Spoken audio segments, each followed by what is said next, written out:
Greetings and good evening. This is Imune Israel, Solomon 101, the Left Project. I pray everybody's doing well this evening. It's been a wild week, but I must give praise to the Most High. We are still here and have the opportunity to do our little nightcap here and have this little conversation about, even if we just take an hour a day to reflect. You got to take some time to meditate looking forward, but you also have to be able to meditate on things that have happened so you know where you're going. So, you don't spend all your time looking back. Neither do you spend all your time, looking forward, because then you'll miss the present. So everything has its place and proper perspective. And I pray that we are taking time each day to reflect upon our lives, especially if we keep hitting the same let's say a road bump, you know what I mean? And we don't understand why. Sometimes it's good to just be still and be quiet and be able to reflect upon where we have been so we can get kind of an understanding of where we're going. So that's what we do in this sometimes 30, 45 minutes, an hour a day, just to share with one another. And I just want to thank everyone who watches it, who's not able to necessarily tune in while it's live, but for everyone who also watches it on the replay, and for everybody who has taken the time to comment and share and just say how much it has helped them in their process of growth. And it's not just a month. Oftentimes we complain to say, oh, quote unquote, Black history is more than a month. But at the same time, we don't really need anyone to validate or invalidate. You just do it. You know what I mean? You just do whatever it is that you need to do to extend that reality, to extend it beyond what others have given you. And like we did the research, no one really gave it to you. We see our foreparents actually declared that at first it was a week, and then they declared, a week is not enough, so they declared a month. And so for those who are complaining and saying a month is not enough, well, go ahead and declare the year. We have. So we're just doing it one day at a time, one narrative at a time. We got a wild narrative coming up next. It's a short one. And so prayerfully, if we finish this before the end of the month, which we should be, we'll be able to read that narrative. It's online as well. It's from an English ship surgeon. His name is Alexander, if I'm not mistaken. And I keep forgetting his last name. His last name keeps going out of my mind. Falconbridge. And he, I think I said this before, but I'll say it again. He was an English no, he wasn't an abolitionist yet. He started to write in that favor of abolishing slavery. And so he wrote kind of a tell-all in his diary and shared it about his experiences in slavery. I thought that was very, very interesting. And there's another one, Venture Smith as well, which is not a very long narrative. So we're going to bust some short narratives in between the longer ones. And we're going to go from there. So let's go back up into incidents in the life of a slave girl. Linda has been up in this. And by the way, that's her pseudonym. Her name, they found out, was actually Harriet Jacobs. But in this thing, she changed all the names because she was writing this when the people were still alive. And so basically she wanted to conceal her identity because, she was afraid that they would come back and get her. So Linda was up in her grandmother's garrison, or the little top piece of her house, for 5 years. She feared that she would become a cripple. She was doing all of this because she said she would rather live in that state than to go back to be a slave and to be. And although I found it interesting, yesterday she spoke about how she was never whipped. None of this stuff was happening, but the level of sexual harassment that she lived under, the level of just violation that she felt, she would rather run away. There's some women who chose not to. They chose to comply with the slave master. And in her assertion, some of them still got sold away anyway. So she wanted to hold on to her dignity. She wanted to hold on to herself, the only thing that she had left, which was herself and her soul. And she chose to do that. And in doing so, she had to flee for her life. So we're up to chapter 26, important era in my brother's life. I missed the company and kind attentions of my brother William, who had gone to Washington with his master, Mr. Sands. Wow. So the brother William is working for, let's just call him her baby father. We received several letters from him, written without any allusion to me, but expressed in such a manner that I know he did not forget me. I disguised my hand and wrote to him in the same manner. It was a long session, and when it closed, William wrote to inform us that Mr. Sands was going to the north to be gone some time, and that he was to accompany him. I knew that his master had promised to give him his freedom, but no time had been specified. Would William trust to a slave's chances? I remembered how we used to talk together in our young days about obtaining our freedom, and I thought it very doubtful whether he would come back to us. Grandmother received a letter from Mr. Sands saying that William had proved the most faithful servant, and he would also say a valued friend, that no mother had ever trained a better boy. He said he had traveled through the northern states and Canada, and though the abolitionists had tried to decoy him away, they had never succeeded. He ended by saying that they should be at home shortly. We expected letters from William describing the novelties of his journey, but none came. In time, it was reported that Mr. Sands would return late in the autumn, accompanied by a bride. Still no letters from William. I felt also sure I should never see him again on Southern soil. But had he no word of comfort to send to his friends at home? To the poor captives in their dungeon? My thoughts wandered through the dark past and over the uncertain future. Alone in my cell, where no eye but God's could see me. I wept bitter tears, how earnestly I prayed to him to restore me to my children and enable me to be a useful woman and a good mother. At last the day arrived for the return of the travelers. Grandmother had made loving preparations to welcome her absent boy back to the old hearthstone. When the dinner table was laid, William's plate accompanied its whole place. The stagecoach went by empty. My grandmother waited. Sorry. My grandmother waited dinner. She thought perhaps he was necessarily detained by his master. In my prison, I listened anxiously, expecting every moment to hear my dear brother's voice and step. In the course of the afternoon, a lad was sent by Mr. Sands to tell my grandmother that William did not return with him, that the abolitionists had decoyed him, but he begged her not to feel troubled about it, for he felt confident she would see William in a few days. As soon as he had time to reflect, he would come back, for he could never expect to be so well off at the North as he had been with him. Delusion. If you had seen the tears and heard the sobs, you would have thought the messengers had brought tidings of death instead of freedom. Poor old grandmother felt that she would never see her darling boy again, and I was so selfish. I thought more of what I had lost than of what my brother had gained. A new anxiety began to trouble me. Mr. Sands had expended a good deal of money and would naturally feel irritated by the loss he had incurred. I greatly feared this might injure the prospects of my children, who were now becoming valuable property. Sorry. I longed to have their emancipation made certain, the more so because their master and father was now married. I was too familiar with slavery not to know that promises made to slaves, though with kind intentions and sincere at the time, depend upon many contingencies for their fulfillment. Much as I wished William to be free, the step he had taken made me sad and anxious. The following Sabbath was calm and clear, so beautiful that it seemed like a Sabbath in the eternal world. My grandmother brought the children out on the piazza that I might hear their voices. She thought it would comfort me in my despondency, and it did. They chatted merrily as only children can. Benny said, "Grandmother, do you think Uncle Will has gone for good? Won't he ever come back again? Maybe he'll find mother. If he does, won't she be glad to see him? Why don't you and Uncle Philip and all of us go and live where mother is? I should like it, wouldn't you, Ellen?" "Yes, I should like it," replied Ellen, "but how could we find her? Do you know the place, grandmother? I don't remember how mother looked. Do you, Benny?" Benny was just beginning to describe me when they were interrupted by an old slave woman, a neighbor named Aggie. This poor creature had witnessed the sale of her children and seen them carried off to parts unknown without any hopes of ever hearing from them again.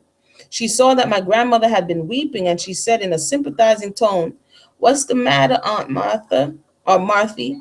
"Oh, Aggie," she replied, "it seems as if I should shouldn't have any of my children or grandchildren left to hand me a drink when I am dying and lay my old body in the ground. My boy didn't come back with Mr. Sands. He stayed at the North. Poor old Aggie clapped her hands for joy. Is that what you're crying for? She explained. Get down on your knees and bless the Lord. I don't know where my poor children is. I never expect to know.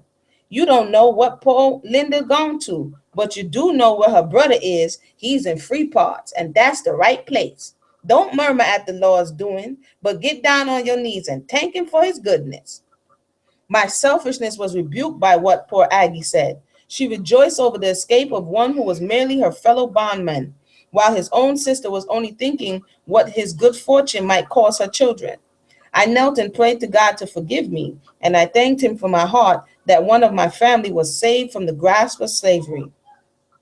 It was not long before we received a letter from William. He wrote that Mr. Sands had always treated him kindly and that he tried to do his duty to him faithfully, but ever since he was a boy, he longed to be free, and he had already gone through enough to convince him he had better not lose the chance that offered. He concluded by saying, "Don't worry about me, dear grandmother. I shall think of you always, and it will spur me on to work hard to try to do right. When I've earned enough money to give you a home, perhaps you will come to the North and we can live happy ever after." Oh, sorry, happy together. I just put ever after all up in there for those who just joined us. This is the Left Project. We are on chapter 26.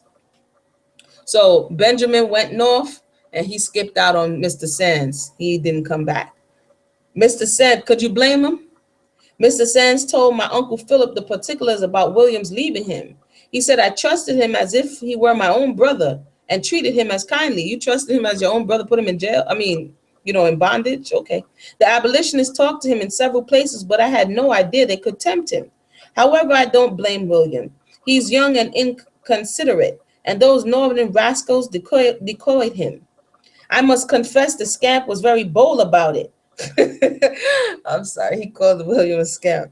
They got some funny descriptive terms here. I'm sorry, I lost my place. Where am I?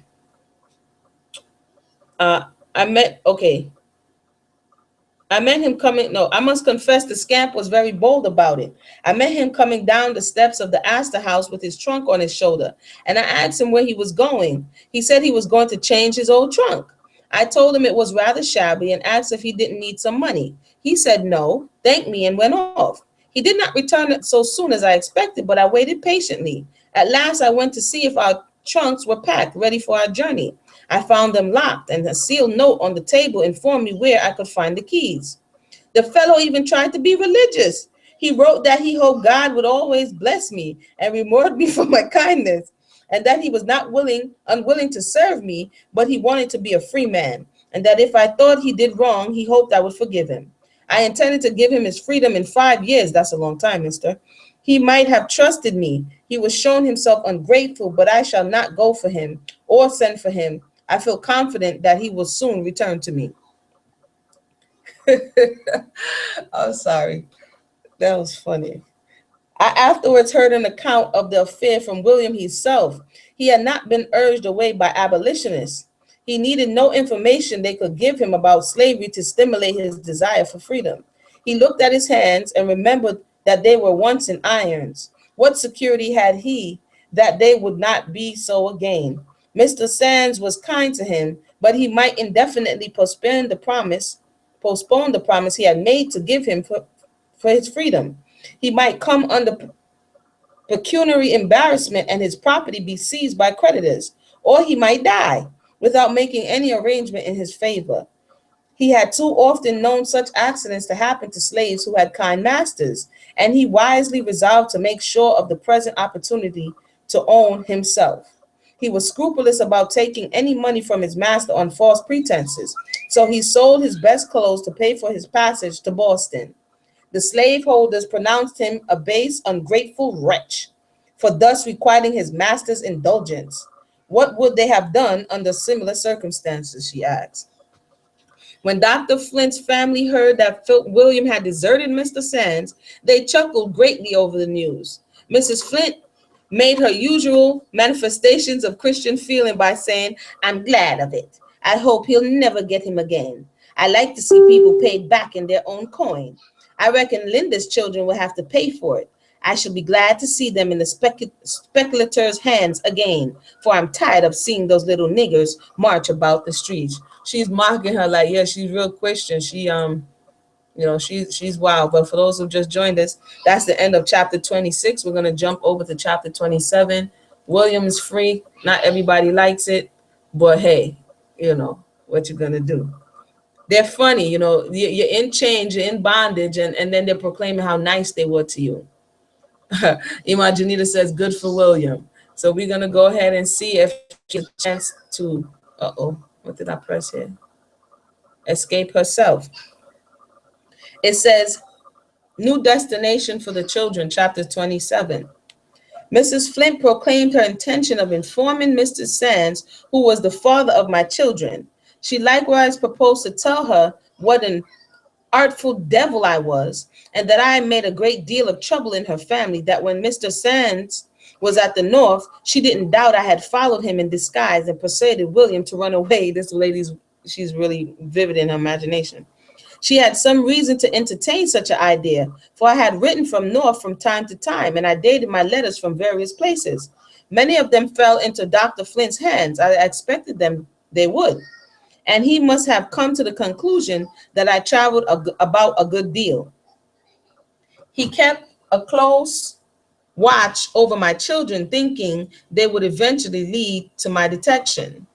A new and unexpected trial was in store for me. One day when Mr. Sands and his wife were walking in the street, they met Benny. The lady took a fancy to him and exclaimed, "What a pretty little Negro. Whom does he belong to?" Benny did not hear the answer, but he came home very indignant with the stranger lady because she had called him a Negro. A few days afterwards, Mr. Sands called on my grandmother and told her he wanted her to take the children to his house. He said he had informed his wife of his relation to them and told her they were motherless and she wanted to see them. When he had gone, my grandmother came and asked what I would do. The question seemed a mockery. What could I do? They were Mr. Sands' slaves, and their mother was a slave, whom he had presented to be dead. Perhaps he thought I was. I was too much pained and puzzled to come to any decision, and the children were carried without my knowledge. Mrs. Sands had a sister from Illinois staying with her. This lady, who had no children of her own, was so much pleased with Ellen that she offered to adopt her and bring her up as she would a daughter. Mrs. Sands wanted to take Benjamin. When grandmother reported this to me, I was tried almost beyond endurance. Was this all I was to gain by what I had suffered for the sake of having my children free? True, the prospect seemed fair, but I knew too well how lightly slaveholders held such, quote, parental relations, end quote, just as we were talking about yesterday, about they showing you what it is like to be a deadbeat dad. So he fathered these children and he's still moving them about like slaves. If pecuniary trouble should come, or if the new wife required more money than could conveniently be spared, my children might be thought of as convenient means of raising funds. I had no trust in the old slavery. Never should I know peace till my children were emancipated with all due formalities of law. I was too proud to ask Mr. Sands to do anything for my own benefit, but I could bring myself to become a supplicant for my children. I resolved to remind him of the promise he had made me and to throw myself upon his honor for the performance of it. I persuaded my grandmother to go to him and tell him I was not dead and that I earnestly entreated him to keep the promise he had made me, that I had heard of the recent proposals concerning my children and did not feel easy to accept them, that he had promised to emancipate them and it was time for him to redeem his pledge. I knew there was some risk in thus betraying that I was in the vicinity, but what will not a mother do for her children? He received the message with surprise and said, "The children are free. I have never intended to claim them as slaves. Linda may decide their fate. In my opinion, they had better be sent to the North. I don't think they are quite safe here. Dr. Flint boasts that they are still in his power. He says they were his daughter's property, and as she was not of the age when they were sold, the contract is not legally binding. Dr. Flint is real grimy. One second here. What? The sister wanted to adopt the children. She must have been very light and true. Yeah, she because she remember Linda is a mulatto. Linda is a mulatto. And so her children, she procreated with a European. So now the children are really light, you know. I don't know if they call it a quadroon. I forgot the name they call it when they like only one quarter, because now they're working back the other way. So in appearance, they're very light. It says, so then after oh, hold on a second. Okay. So then after I had endured for their sakes, my poor children were between two fires, between my old master and their new master, and I was powerless. There was no protecting arm of the law for me to invoke. Mr. Sands proposed that Ellen should go for the present to some of his relatives who he removed to Brooklyn, Long Island. Which one, Brooklyn or Long Island? Not sure. It was promised that she should be well taken care of and sent to school. I consented to it as the best arrangement I could make for her. My grandmother, of course, negotiated it all, and Mr. Sands knew of no other person in the transaction. She proposed that they should take Ellen with them to Washington and keep her till they had a good chance of sending her with friends to Brooklyn. She had an infant daughter. I had a glimpse of it as the nurse passed with it in her arms.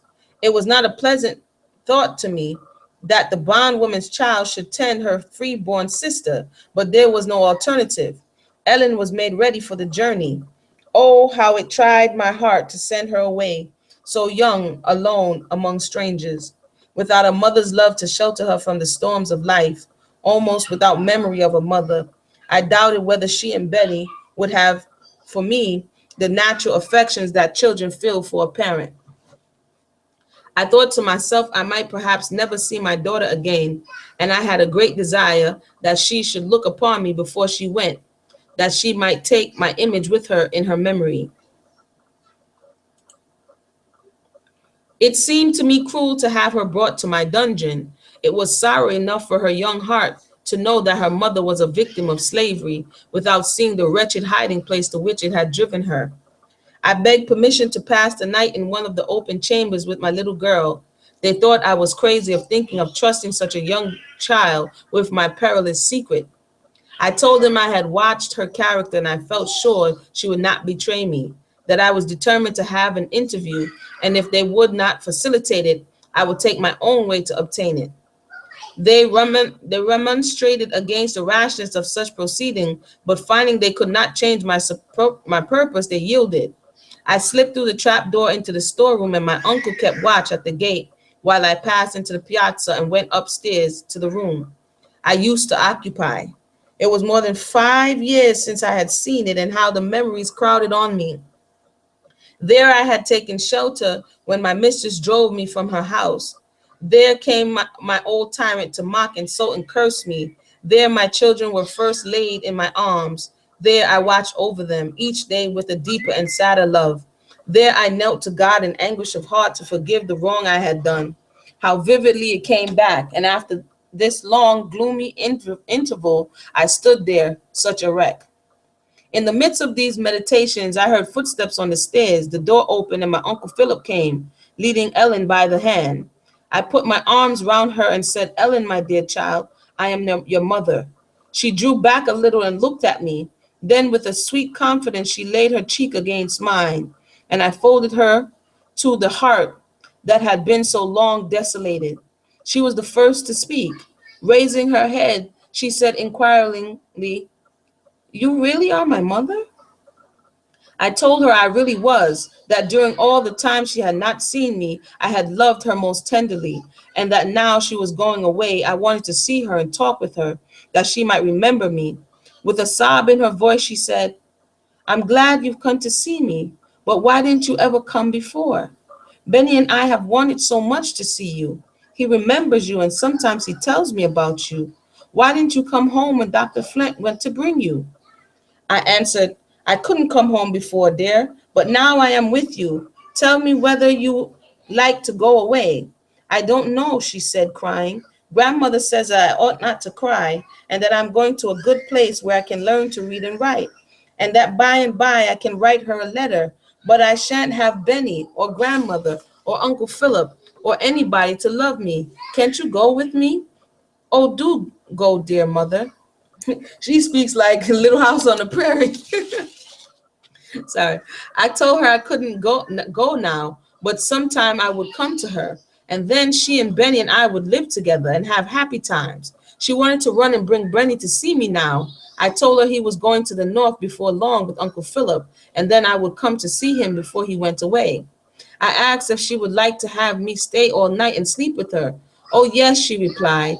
Then turning to her uncle, she said pleadingly, may I stay? Please, uncle. She is my own mother. He laid his hand on her head and said solemnly, Ellen, this is the secret you have promised grandmother never to tell. If you ever speak of it to anybody, they will never let you see your grandmother again, and your mother can never come to Brooklyn. Uncle, she replied, I will never tell. He told her she might stay with me. And when he had gone, I took her in my arms and told her I was a slave, and that was the reason she must never say she had seen me.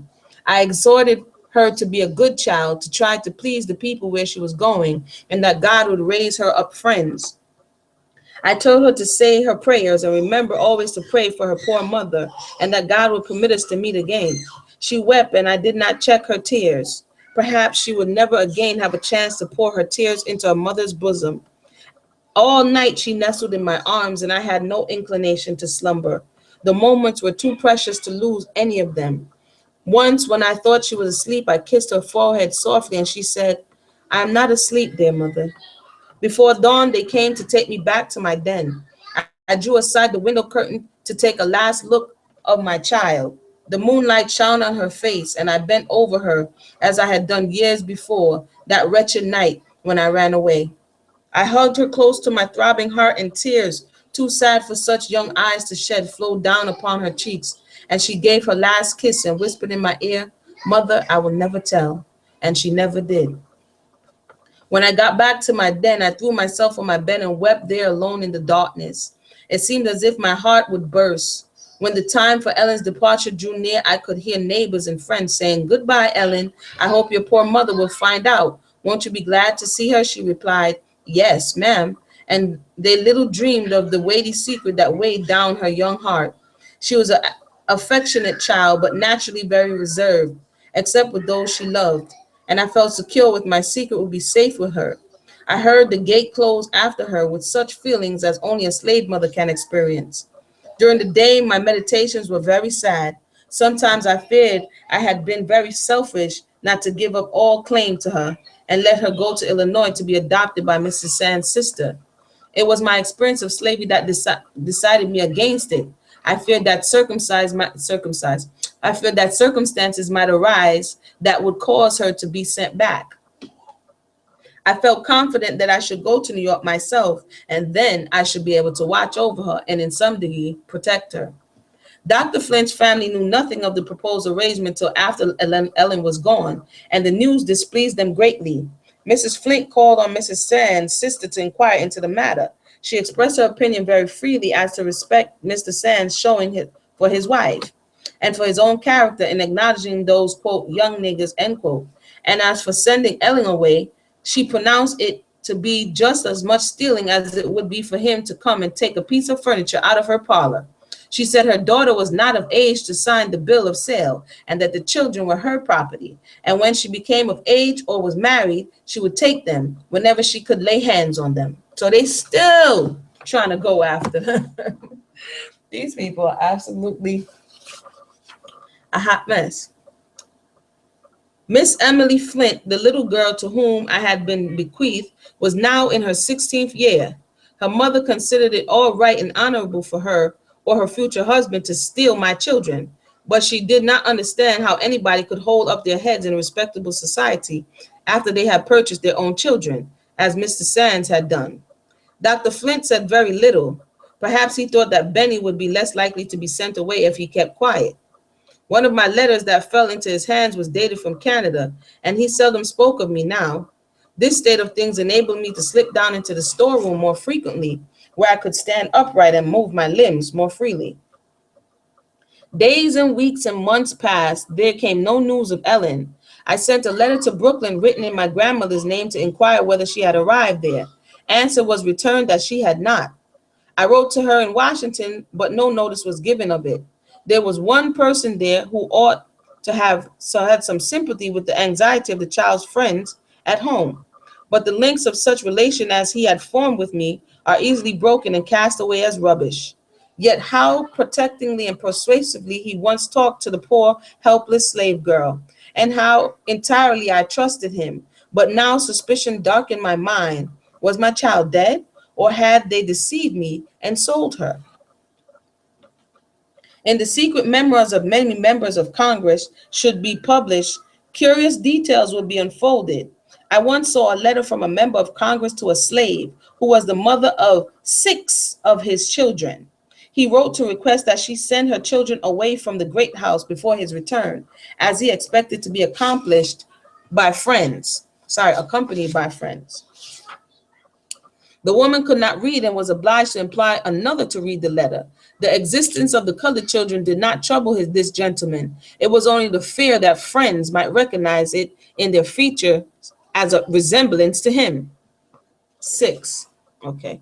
At the end of 6 months, a letter came to my grandmother from Brooklyn. It was written by a young lady in the family announcing that Ellen had just arrived. It contained the following message from her. I do try to do just as you told me to do, and I pray for you every night and morning. I understood that these words were meant for me, and were a balsam to my heart. The writer closed her letter by saying, Ellen is a nice little girl, and we shall like to have her with us. My cousin, Mr. Sands, have given her to me to be my little waiting maid, and I shall send her to school and hope some day she will write to you herself. The letter perplexed and troubled me.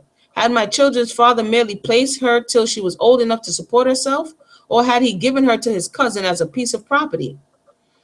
If the last idea was correct, his cousin might return to the South at any time and hold Ellen as a slave. I tried to put away from me the painful thought that such a foul wrong could have been done to us. I said to myself, surely there must be some justice in man. Then I remembered with a sigh how slavery perverted all the natural feelings of the human heart. It gave me a pang to look at my light-hearted boy. He believed himself free, and to have him brought under the yoke of slavery would be more than I could bear. How I longed to have him safely out of the reach of its power. So things are up in the air for those who just joined us. That was chapter 27. Things are up in the air, and she's not sure. As they're saying repeatedly, you can't trust a European with a promise to a slave because they change up. So she's not really sure. They sent off the little girl. She made it to New York, but they're not sure if she's free or what. So we're going to finish up by reading chapter 28, and it's titled Aunt Nancy. I had mentioned, let me get a little bit of water. 1 second. Let me get a little water.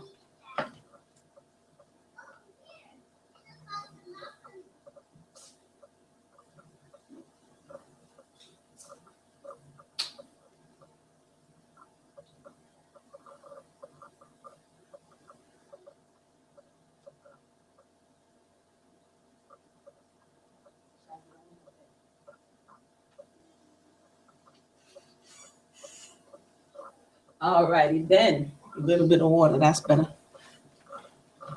Okay. Aunt Nancy.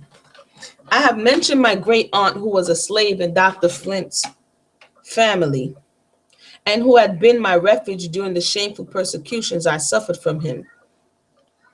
This aunt had been married at 20 years of age. That is as far as slaves can marry.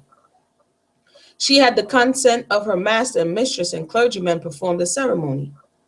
But it was mere form without any legal value. Her master or mistress could annul it at any day they pleased.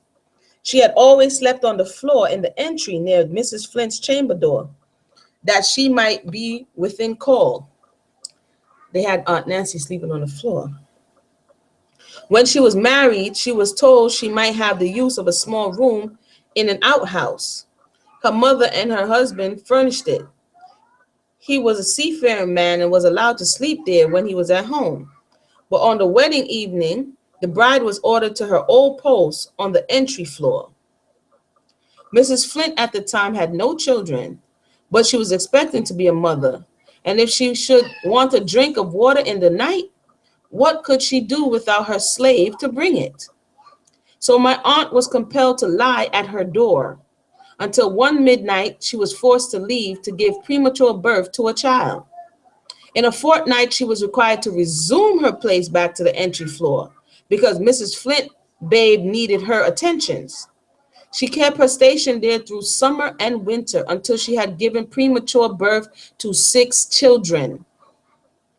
And all the while, she was employed a night nurse to Mrs. Flint's children.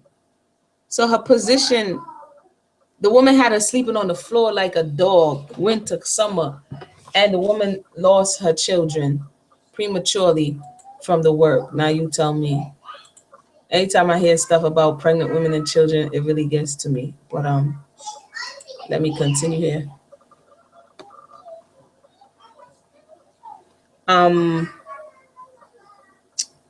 She kept her station, okay. Finally, toiling all day and being deprived of rest at night completely broke down her constitution. And Dr. Flint declared it was impossible she could ever become the mother of a living child. The fear of losing so valuable a servant by death now induced them to allow her to sleep in a little room in the outhouse, except when there was sickness in the family. She afterwards had 2 feeble babes, one of whom died in a few days, and the other in 4 weeks. So she had 8 children die. I well remember her patient sorrow as she held the last dead baby in her arms. I wish it could have lived, she said. It is not the will of God that any of her children should live, but I will try to be fit to meet their little spirits in heaven. Aunt Nancy was a housekeeper and waiting maid in Dr. Flint's family. Indeed, she was the factotum of the family. Nothing went on well without her. She was my mother's twin sister, and as far as was in her power, she supplied a mother's place to us orphans. I slept with her all the time I lived in my old master's house, and the bond between us was very strong. When my friends tried to discourage me from running away, she always encouraged me. When they thought I had better run and ask my master's pardon because there was no possibility of escape, she sent me word never to yield. She said if I persevered, I might perhaps gain the freedom of my children. And even if I perish in doing it, that was better than to leave them to groan under the same persecution that had blighted my own life. After I was shut up in my dark cell, she stole away whenever she could to bring me the news and say something cheering. How often did I kneel down to listen to her words of consolation whispered through the crack. I am old and have not long to live, she used to say, and I could die happy if I could only see you and the children free. You must pray to God, Linda, as I do for you, that he will lead you out of this darkness. I would beg her not to worry herself on my account, that there was an end of all suffering sooner or later, and that whether I lived in chains or in freedom, I should always remember her as the good friend who had been the comfort of my life. A word from her always strengthened me, and not me only.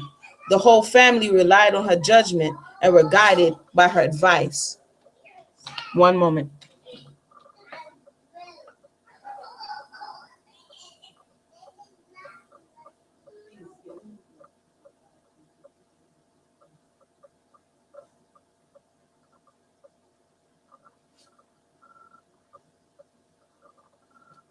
All right.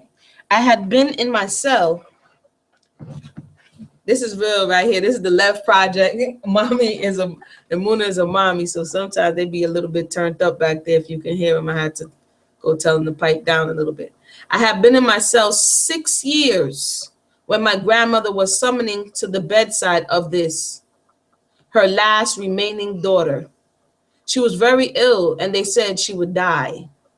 Grandmother had not entered Dr. Flint's house for several years.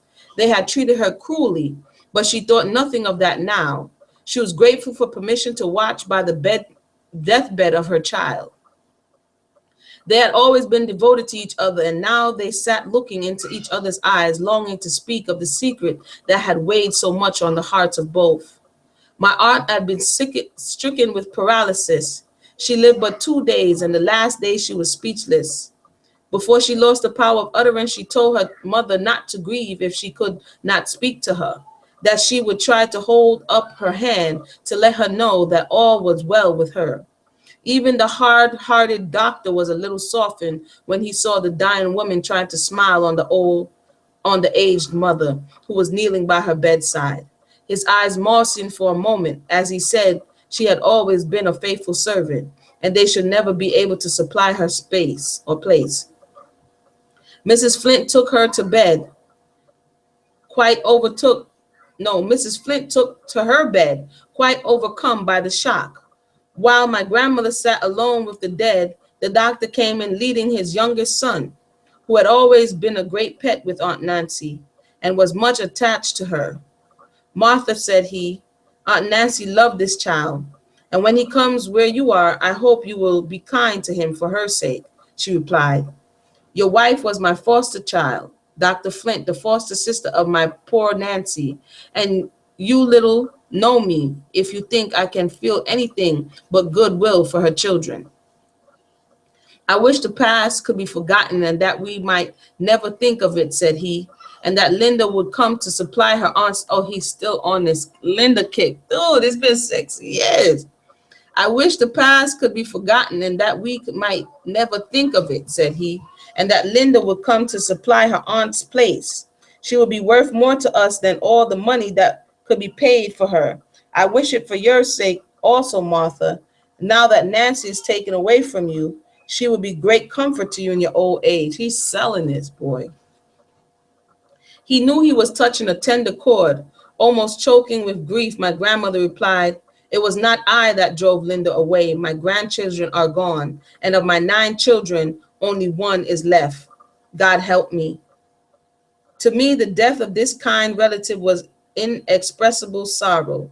I knew that she had been slowly murdered, and I felt that my troubles had helped to finish the work. After I heard of her illness, I listened constantly to hear what news was brought from the great house, and that the thought I could not go to her made me utterly miserable. At last, as Uncle Philip came into the house, I heard someone inquire, how is she? And he answered, she's dead. My little cells seemed whirling around, and I knew nothing more till I opened my eyes and found Uncle Philip bending over me. I had no need to ask any questions. He answered, Linda, she died happy. I could not weep. My fixed gaze troubled him. Don't look so, he said. Don't add to my poor mother's trouble. Remember how much she has to bear, and that we ought to do all we can do to comfort her. Ah, yes, that blessed old grandmother, who for 73 years had borne the pelting storms of a slave mother's life. She did indeed need consolation. 73 years, man. 9 children, all your grandchildren. That's wow. We have, let me go ahead and check here. We have some comments. If you want to comment, feel free to do that on social media or to Facebook. And this, yeah, Kane, Sister Malaka says inhumane. It's definitely they, like she said, they took the slavery, the institution. It worked the way it was a cancer to both sides of the spectrum. You know, the woman, she's just looking at, oh, how am I going to do work, you know, for myself? So really, they really didn't care. They had the woman sleeping on the floor, lost 6 children. Whew.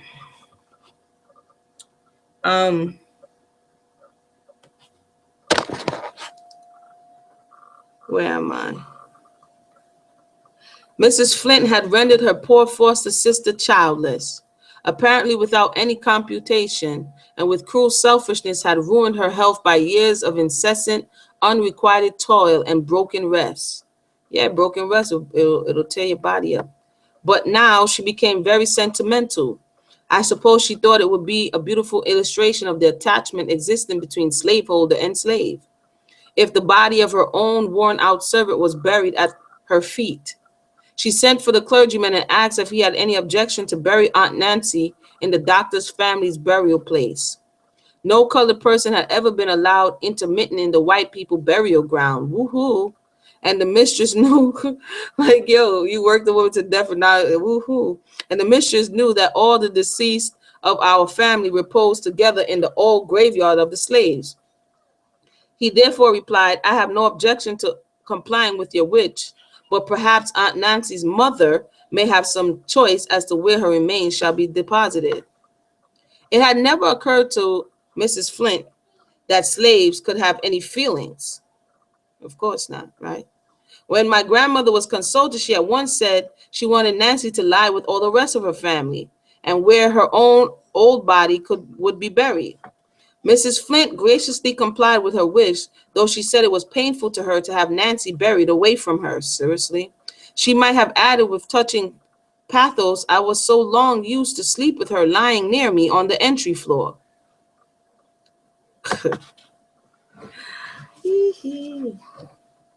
My uncle Philip asked permission to bury his sister at his own expense, and slaveholders are always ready to grant such favors to slaves and their relatives. The arrangements were very plain but perfectly respectable. She was buried on a Sabbath, and Mrs. Flint's minister read the funeral service. There was a large concourse of colored people, bond and free, and a few white persons who had always been friendly to our family. Dr. Flint's carriage was in the procession, and when the body was deposited in its humble resting place, the mistress dropped a tear. Just one, just says a tear. And returned to her carriage, probably thinking she had performed her duty nobly. It was talked of by the slaves as a mighty grand funeral. Northern travelers passed through the place might have described this tribute of respect to the humble dead as a beautiful feature in the patriarchal, quote, institution. A touching proof of the attachment between slaveholders and their servants, and tender-hearted Mrs. Flint would have confirmed this impression with handkerchief at her eyes. We could have told them a different story. We could have given them a chapter of wrongs and sufferings that would have touched their hearts if they had any heart to feel for the colored people. We could have told them how the poor old slave mother had toiled year after year to earn $800 to buy her son Philip right to his own earnings, and how that same Philip paid the expenses of the funeral, which they regarded as doing so much credit to the master. We could have also have told them of a poor blighted young creature shut up in the living grave for years to avoid the tortures that would be inflicted on her if she ventured to come out and look at the face of her departed friend. All this and much more I thought of as I sat at my loophole, waiting for the family to return from the grave, sometimes weeping, sometimes falling asleep, dreaming strange dreams of dead and the living. It was sad to witness the grief of my bereaved grandmother. She had always been strong to bear, and now, as ever, religious faith supported her. But her dark life had become still darker, and age and trouble were leaving deep traces on her withered face. She had 4 places to knock for me to come to the trapdoor, and each place had a different meaning. She now came oftener. That's a new word for me. She now came oftener than she had done and talked to me of her dead daughter while tears trickled slowly down her furrowed cheeks. I said I said all I could to comfort her, but it was a sad reflection that instead of being able to help her, I was a constant source of anxiety and trouble. The poor old back was fitted to its burden. It bent under it, but did not break. That's the end of the reading of chapter 28 of Incidents in the Life of a Slave Girl. That's just showing you the real to real of what was happening at that space and time. You know, it's interesting, and I want to thank everybody for joining us. It's interesting. I was watching something, doing the research as usual on the Angry Black Woman Syndrome as I go along. And I came across a video of quote unquote black men saying, why do black women act like that? Why do they think that I owe them something? This was a video I saw actually today, and I don't owe her anything. And I'm thinking to myself, man, look at this. When you look at the pains of the slave mother, like she said, oftentimes the father is not there. Like you see young Benjamin, he ran off. But what as we read here and I read in other places, what would keep the slave mother on the plantation was the love for her children, not to abandon them. And we see even in this book, when Linda first wanted to go, her grandmother was like, no, you got to stay with them till death. But the men, they wanted to be free. And there's statistics that say the large majority of runaways were men for that very reason. And so when she stayed on, when the females stayed on and they stayed in the institution to try to weather the storm, they had to find ways of which to survive. And her grandmother, 9 children. This is just one story. There's plenty of narratives out there. And to say that we can only say these things when we don't know our history. We can only say these things with indignance in our thought process and mind when we are ignorant of the sacrifices that others made and whose backs and shoulders we stand upon. So I pray that this conversation is one that will give us an awareness of what others have already gone through. These are the foreparents that endured this institution, and for us not to learn from it and grow from it and heal from it, it's a great disservice to the sacrifice. Like she said, she sacrificed. Right now she's 6 years up in the roof, sacrificing for freedom alone, not for a job, not for a car, just for the fact that somebody cannot say they own you. She didn't even get nowhere past go yet, and she's willing to give it all up for that. So whew, today that's heavy. But yeah, if anybody has anything to say, feel free to do so. I'm a little turned up today because sometimes when I hear certain levels of ignorance and then I hear levels of not willing to know, even when we have the opportunity, then it really kind of just ticks me off a little bit. But I'm not going to go any longer here. I want to say once again, thank everybody for turning. And I have a comment from Miss B saying unreal. And definitely, it is real. We think it's unreal, but it's real. It's real, and the after effects is still happening. The men, this is a conversation going forward that we can definitely have. Our masculine energy, they're thinking it's unreal because they couldn't take it so much as we read. They would, as we read earlier on, that many a father got out the way to allow their women folk, as they would say, to be abused because they couldn't take the lash. And many a father, and many a husband, and many a brother, and many a uncle have ran off and left her. And so her experience and his experience are 2 different things. And unless we are willing to come to the table and actually go back and understand what could possibly have been the experience, and then be able to, without losing each other in the conversation, come to terms of what we're really feeling. It was back on page 39.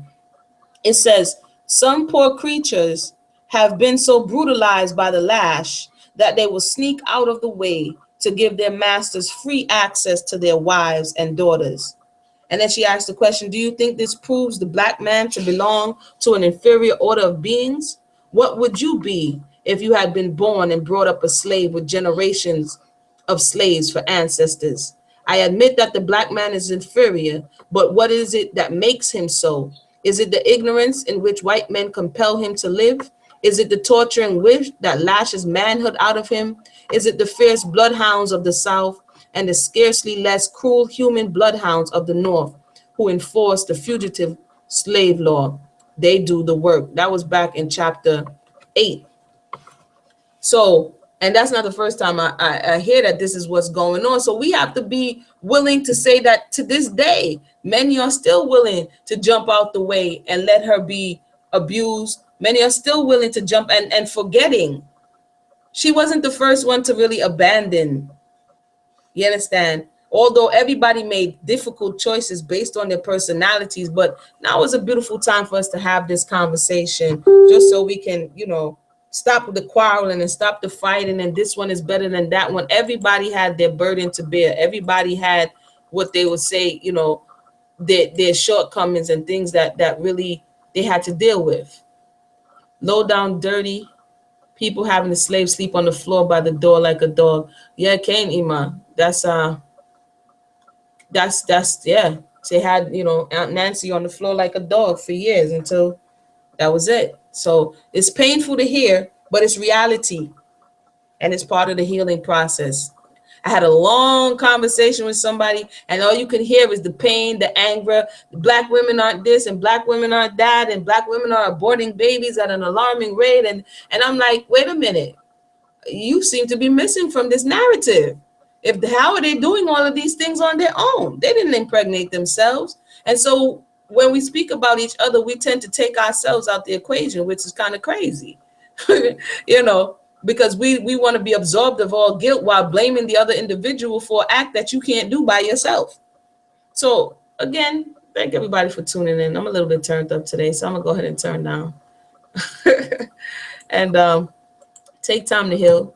Feel free to share and have the conversation that, even though it's hard to have, it will definitely do us better in the end. So until next time, I'm signing off, and I'm gonna get some sleep. Hallelujah. Oh, where am I here?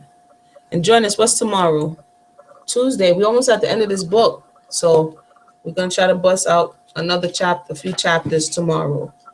So join us again. Shalom.